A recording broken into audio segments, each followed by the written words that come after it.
Шыңғыс хан тарихтағы ең жұмбақ тұлғалардың бірі. Ол туралы әркім әртүрлі айтады. Біреулер оны қазақ дейді, біреулер оны моңғол деп санайды.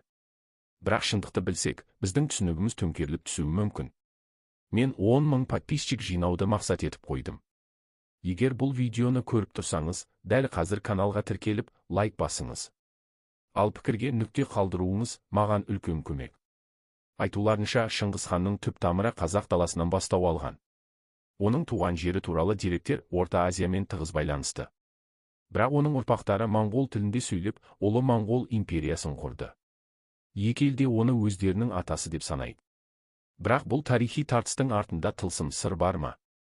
Қызығы сол, кейбір аңыздар Шыңғыс ханның түркі тілінде сөйлегенін айтады. Оның тіпті тайпасы қазақ жерінде көшіп қонып жүрген деседі.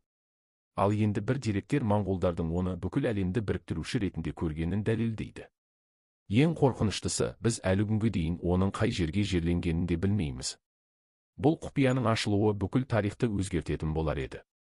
Шыңғыс хан қазақ па, моңғол ма? Немесе біз білмейтін тағы бір шындық бар ма?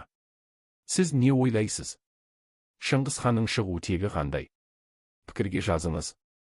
Рахмет. Келесі видеода көріскенше.